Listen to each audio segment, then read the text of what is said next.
This year, the anniversary of the Universal Declaration of Human Rights focuses on promoting the rights enshrined in the Declaration in our daily life, involving a large audience, and reflecting on progress, challenges, and ways in which we can better protect human rights. The anniversary is therefore an important opportunity to ensure that human rights are relevant not only for peace and security, economic and social development, and therefore also for the prevention of conflict and humanitarian emergencies, but also for improving the quality of our daily life. But how can we put an end to conflict? Or how can national reconstruction and reconciliation efforts succeed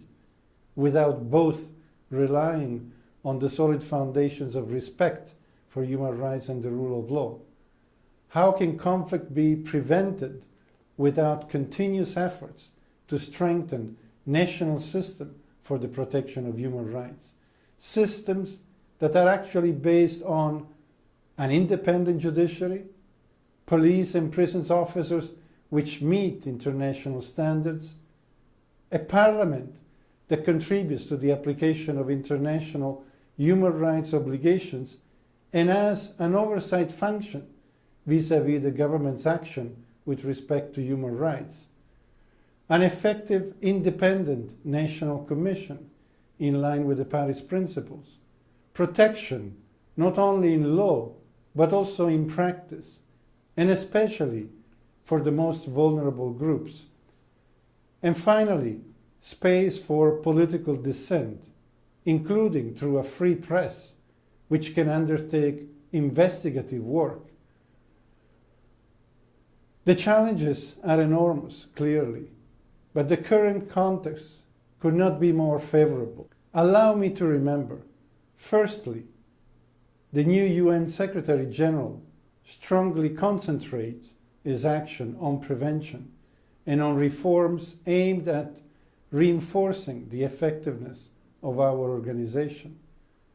Secondly, the 2030 Agenda on Sustainable Development, and in particular, the current efforts to advance the 17 SDGs, respecting the principle of leaving no one behind. And thirdly, the opening in May this year of the third Universal Periodic Review cycle within the Human Rights Council. The UPR, as we refer it, to which all UN member states are subjected, is a real update on the human rights situation in each country, a complete checkup on the state of international legal obligations in the field of human rights, with specific recommendation coming from an average of 90 states in line of observation that international human rights mechanisms, as well as the National Commission and civil society organizations, have shared with our office. Universal participation in the review process reflects the political will of member states at the highest level, with often one or more ministers as head of delegation and with an average of more than 20 senior officials from various state agencies. The third cycle focuses on the implementation of the recommendation that the states under review receives. It is therefore an opportunity to adopt measures geared to concrete action at the national level. Indeed, the response to many of today's challenges can be successfully addressed only by ensuring more nationally based action by governments on human rights, with the involvement of all other stakeholders, taking into account the following consideration. International human rights mechanism as a whole, that is to say treaty bodies, special procedures, and the Universal Periodic Review, provide hundreds of specific recommendations, a true X-ray of the most important gaps at the national level, in light of both the legal obligations resulting from the ratification by the states of international human rights treaties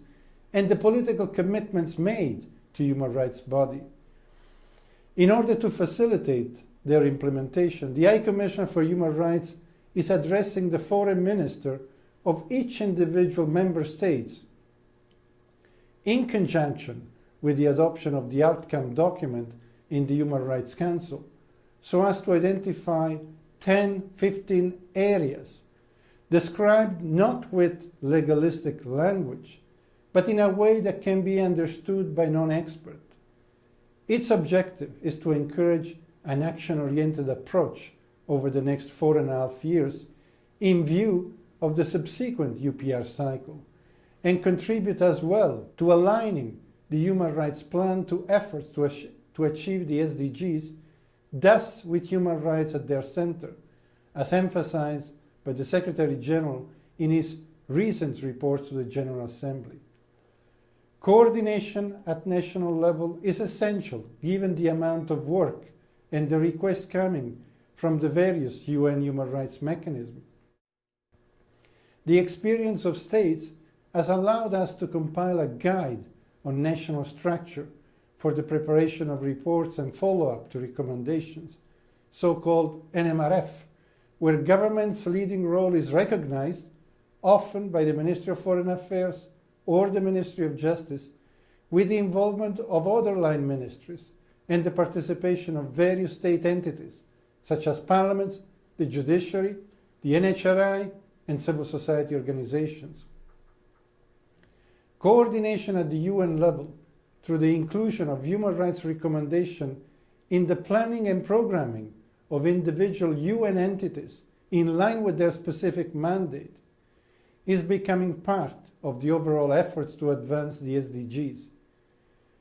We are working on a universal human rights index in order to group all such recommendations from all the mechanisms and for each country, SDG by SDG, so as to facilitate the task of the resident coordinators and UN country teams. To conclude, greater attention to human rights and above all to the recommendations resulting from the various UN human rights mechanisms,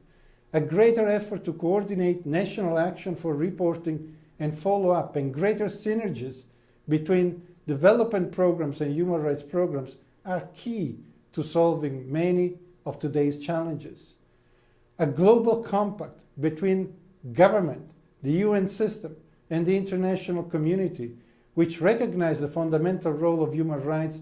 and ensures their implementation at the national level in line with the efforts at the SDGs, this is the goal to be achieved in order to ensure a better world in which we can live more and more in peace and with justice. The UN clearly cannot achieve this objective without the support and active participation of each and every one of us. Indeed, it is only together that we can have a chance to succeed in this endeavor that will define also the life of our future generation.